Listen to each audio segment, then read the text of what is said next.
A Gabriela Veras trazendo para a gente informações aí direto de Brasília, da agenda, né, do que deve acontecer nas próximas horas. São 8 horas e 23 minutos.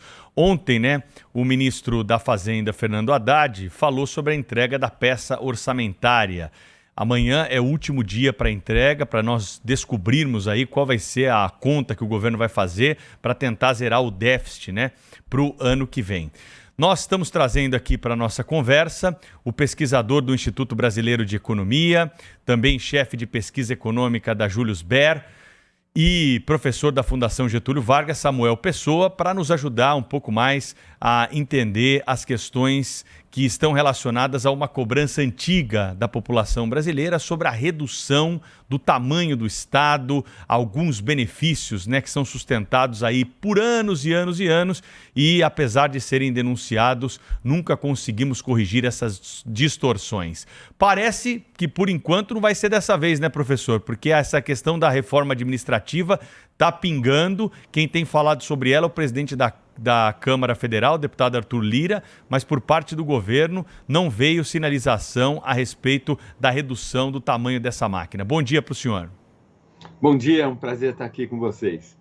Queria saber o seguinte, o que é preciso, né, ser feito na avaliação do senhor para a gente conseguir ter uma destinação do dinheiro público mais correta para as necessidades da população brasileira, para aquilo que está previsto na Constituição, evitando essas distorções que nós não vemos mundo afora. Salário de juiz que chega aí contra-cheque a 100, 200 mil reais por mês, pagamento de retroativo. Tem como corrigir isso, professor? É claro que tem, né? Tem, inclusive, no Congresso uma lei para tratar exatamente desses temas, remuneração de servidores públicos acima do teto. Está tudo pronto. A questão é haver disposição política das casas de tocar à frente esses temas, né? Há diversos complicadores. A corporação do judiciário, as corporações ligadas ao judiciário são muito poderosas. E como a gente tem um instrumento importante, né, que foi até avaliado como um instrumento bom, positivo, que é a lei da ficha limpa, mas a lei da ficha limpa teve o efeito colateral de deixar um poder muito grande na mão do judiciário sobre a vida dos políticos, né? E isso acabou fortalecendo essas corporações do judiciário, porque elas podem chantagear os políticos, tanto nas assembleias legislativas como nas casas federais, né? Então, o tema é complexo. Me parece que o presidente Arthur Lira está trazendo uma agenda importante. Ele está dizendo, olha, o presidente Lula, o ministro Fernando Haddad, eles estão trazendo a agenda de reforma tributária, de eficiência, de aumento de gasto e de aumento de carga tributária. Uma série de iniciativas, muitas delas corretas, do ministro Fernando Haddad, vai na direção de aumentar a carga tributária. O que o presidente Arthur Lira, presidente da Câmara, está dizendo, olha, vamos olhar também na outra coluna, a coluna do gasto público. E aí tem um tema que ainda não foi tratado, uma reforma importante, que é a reforma administrativa. Eu concordo com o presidente Arthur Lira, mas eu gostaria de fazer duas observações. A primeira observação é que a agenda de reforma administrativa ela não tem como objetivo prioritário reduzir gastos. A redução de gastos públicos pode e deve ser um efeito colateral benéfico da reforma administrativa, mas o objetivo primeiro da reforma administrativa é mudar as regras de contratação, todas as regras de funcionamento do Estado brasileiro para aumentar a eficiência desse Estado na provisão de serviços para o público. Então, essa é a primeira observação que eu gostaria de fazer.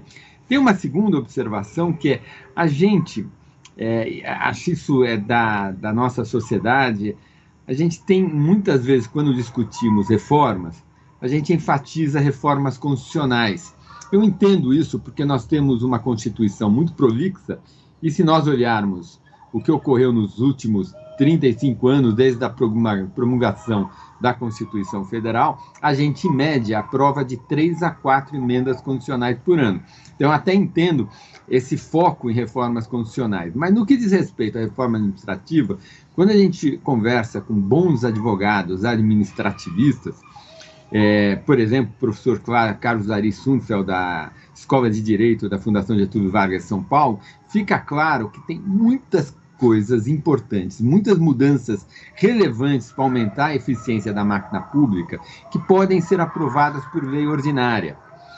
E tem temas muito complexos que têm uma restrição política grande, como, por exemplo, o Instituto da Estabilidade no Emprego, que é melhor a gente talvez não tratar agora. Tem várias questões, por exemplo, de organização. Hoje você contrata um servidor por uma função bem específica.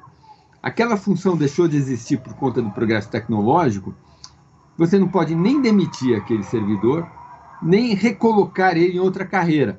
Então tem muita mudança, reorganização das carreiras para simplificar, que pode aumentar muito a eficiência. Essas questões salariais, principalmente a questão do estágio probatório, alguma coisa que a sociedade nem sabe que existe. O Instituto da Estabilidade, ele não é concedido necessariamente após um concurso público. A legislação e a Constituição Federal prevê que ao longo de uns 2, 3, 4 anos, aquele servidor pode ser avaliado e se ele não tiver um bom desempenho, ele pode não ser incorporado à carreira, permanentemente à carreira. Esse período chama estágio probatório. Ora, isso já existe na legislação, já existe na Constituição Federal, e isso não tem funcionado.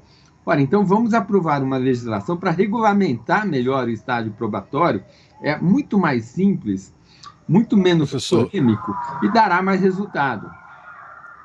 Professor, muito bom dia, é uma honra tê-lo aqui conosco. Essa questão da reforma administrativa, o presidente da Câmara, o deputado Arthur Lira, tem dito que a melhor reforma é a reforma possível e não a reforma ideal que as pessoas, um ou outro grupo, possa considerar ideal. Mas essa proposta de reforma pela qual ele luta é uma proposta muito chinfrim, porque, afinal de contas, produz os seus efeitos para daqui a 3 décadas. Na melhor das hipóteses, né? Quando a gente está sofrendo uma situação que é de agora, muitas mordomias, muitos privilégios, muitos marajás, né? E governos, como é o atual, que está mais interessado em aumentar esse gasto do que numa reforma que o reduza, né?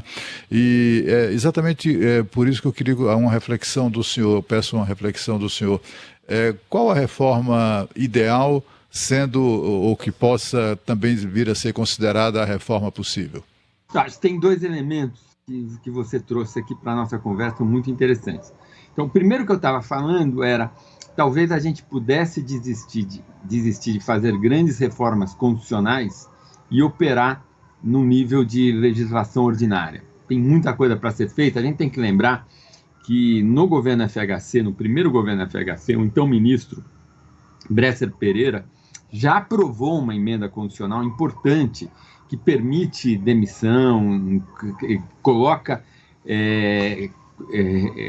ressalvas para possível demissão de servidores. Então, você já tem lá na Constituição Federal muitos elementos. Agora você trouxe um elemento adicional, que é a reforma vale só para os novos ou vale para todo mundo? Como que a gente vai fazer isso?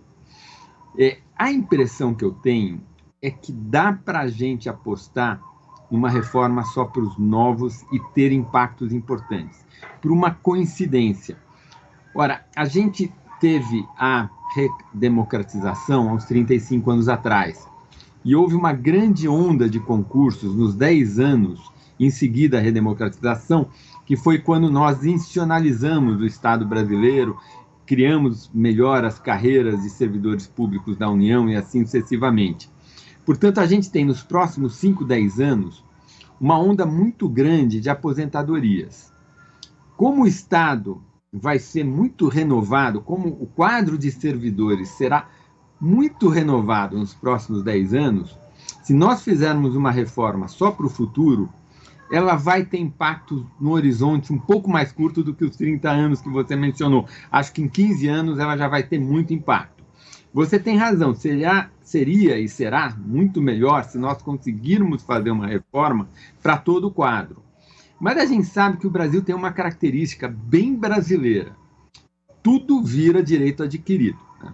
Brasil, esse é um dos problemas de mexer no Estado brasileiro e na legislação. Qualquer coisa vira direito adquirido. Nós estamos vivendo, vou dar um exemplo corrente agora, nós temos uma reforma tributária dos impostos indiretos, que é muito importante. Um monte de empresa conseguiu uns benefícios que não fazem o menor sentido do ponto de vista de racionalidade econômica de ICMS para se instalar naquele ou naquele outro lugar. Benefícios contrários ao interesse do país como um todo e contrários a outros entes da federação e benefícios contrários à eficiência econômica, porque a empresa vai localizar naquele outro estado, não porque é mais eficiente produzir, simplesmente porque ela está querendo uma isenção tributária. Ora, a gente está fazendo uma reforma tributária e o tributo vai acabar. Qual o entendimento do judiciário? É que a reforma tributária ela tem que ser atrasada em 10 anos, porque o judiciário já convalidou, já aceitou esses benefícios tributários até 2032. Então, olha só, as empresas conseguem, junto a governadores, incentivos que não têm nenhuma racionalidade econômica, e quando nós queremos, por meio de uma emenda constitucional, mudar a estrutura tributária, a gente tem que esperar 10 anos, porque virou direito adquirido. Pois então, é, professor, é muito importante isso que o senhor está falando. Sônia Blota, que é um prazer tê-lo conosco no Jornal Gente. Para mim é inconcebível uma reforma tributária sem pelo menos não andar concomitantemente com uma reforma administrativa. Eu aproveito para perguntar para o senhor que a carga tributária do Brasil já é altíssima e a reforma tributária do consumo evidencia isso, fala em IVA de 25%, que estaria aí entre os maiores do mundo. É justo o governo propor qualquer aumento de impostos para a população sem antes cortar os gastos, professor? Olha, eu acho que essa é uma questão, ela não é uma questão técnica, econômica. Eu estou aqui na capacidade de um professor de economia. Essa é uma questão política. Ora, a gente sabe que o presidente Lula foi eleito dizendo que ia acabar com o teto dos gastos. Eu sempre achei que uma restrição fiscal é importante, mas a população votou num presidente que avisou que ia acabar com o teto dos gastos e avisou que ia aumentar o gasto público.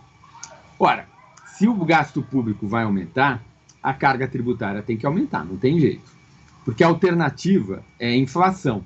E inflação é o pior tipo de carga tributária, é a mais regressiva que existe.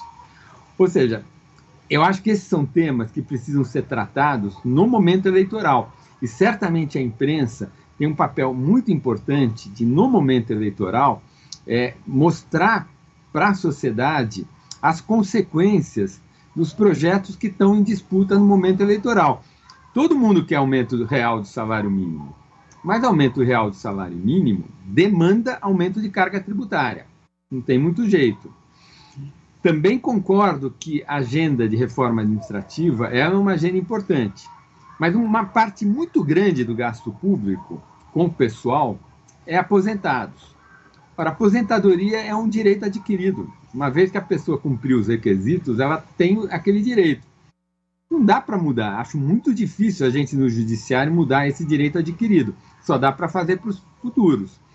Então, eu não sei direito como avançar nesse negócio, porque a reforma administrativa ela gera algum ganho de receita, de redução de gasto, mas o objetivo princípio dela não é economizar recursos do Tesouro. O objetivo princípio dela é dar para o gestor público instrumentos para ele poder aumentar a eficiência do Estado na provisão de serviços para o público. Ou seja, o que eu estou querendo dizer aqui? Que a gente vai conviver ainda algumas décadas com uma carga tributária muito alta, das mais elevadas do mundo, para um país de renda média, e isso ocorre pela forma como o eleitor brasileiro tem escolhido seus representantes. Quem produziu essa carga alta foi o Congresso Nacional nos últimos 30 anos. E o Congresso Nacional nos últimos 30 anos foi eleito pela sociedade. A gente está conversando ao vivo aqui no Jornal Gente com o professor Samuel Pessoa, falando sobre reforma administrativa, eficiência do Estado e outras cositas mais, né, professor? Tem um outro assunto que está em pauta agora, nessa semana, que é a criação de mais um ministério. Talvez seja anunciada de fato hoje, ontem já foi antecipada pelo presidente Lula, e aí a esplanada dos ministérios passa a ter mais um. já são 37, e aí com esse novo da micro e pequena empresa, empreendedor individual, deve ter um nome grande já, o presidente antecipou ontem, serão 38. Quando a gente olha outros países, professor, a gente sempre quer, também conta aqui com o senhor, para dar um parâmetro, né, para quem está conosco, a respeito de gasto versus eficiência, que é disso que a gente está falando.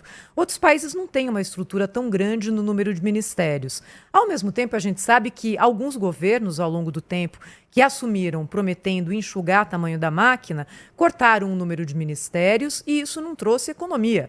Cortou o salário do ministro, o que basicamente não significa nada no todo. Como é que a gente mede isso, professor? Eficiência no gasto público e o que o senhor pode comparar do Brasil em relação a outros países? Olha, o que acontece é que, primeiro, a questão do número de ministérios, mais ou menos ministérios, como você lembrou bem, não tem impacto sobre o gasto público global.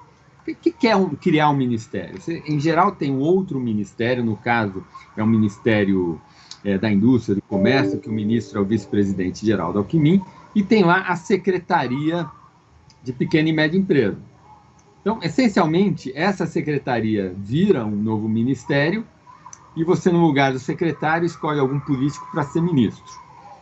Só isso, não tem nenhum impacto adicional na estrutura de gasto público. Ou seja, com o estabelecimento do número de ministérios está associado à eficiência administrativa, mas principalmente, mais do que eficiência administrativa, está associado à gestão do nosso presidencialismo de coalizão, à gestão da política. E aí a gente tem que lembrar que nós temos uma estrutura eleitoral que é caracterizada por voto proporcional, estou falando agora da Câmara dos Deputados, é voto proporcional com distritos muito grandes, porque o distrito é todo o estado, né? Na Câmara tem a bancada dos diversos estados, quando a gente vai votar no nosso deputado, a gente vota no nosso deputado do distrito do estado que a gente vive, que a gente tem o nosso direito eleitoral. Ou seja, essa combinação de voto proporcional com distritos grandes gera uma enorme fragmentação partidária. O Brasil é um dos países que mais partidos tem. E a fragmentação partidária faz com que o presidente é eleito e o partido do presidente é minoritário. No Brasil, tipicamente, o partido do presidente tem de 15% a 20% das casas legislativas. E para governar, acabei de falar que tipicamente a gente aprova de 3 a 4 emendas constitucionais por ano. Para governar, o presidente tem que ter 3/5 das casas, né, que é o quórum mínimo para aprovar uma reforma, uma emenda constitucional. Ou seja, o presidente, depois de eleito, ele tem que construir uma coalizão de partidos. E a quantidade de ministérios, ela é determinada em função dos interesses do presidente em melhor gerir essa coalizão. Portanto, esse é um tema que eu nunca critiquei muito. A gente aprovou, graças a Deus, uma mini-reforma política em 2017, quando o presidente da Câmara era o Rodrigo Maia, que criou a cláusula de desempenho e a proibição de coligação para voto proporcional, e essa mini-reforma está fazendo o seu papel. A quantidade de partidos está em queda no Brasil e mais 7, 8 anos vai cair mais ainda. E isso vai tornar o nosso sistema político mais funcional do que ele é hoje. Foi uma ótima reforma essa mini-reforma política de 2017. Mas até ela fazer todos os seus efeitos, a gente vai conviver com os piores elementos, digamos assim, dos instrumentos de gestão do nosso complexo presidencialismo multipartidário. Professor Samuel Pessoa, chefe de pesquisa da Julius Baer e também professor da Fundação Getúlio Vargas, muito obrigado por abrir espaço aí para conversar conosco um pouquinho mais, com profundidade, sobre esse tema tão importante, né, da eficiência do Estado brasileiro versus o custo que ele tem para o contribuinte. Grande abraço, até uma próxima, professor. Muito obrigado, eu que agradeço a oportunidade. Obrigada. Agora são 8h42, já mais notícias aqui no Jornal Gente no ar, pela Rádio Bandeirantes, pelo Band News TV. Rede Bandeirantes.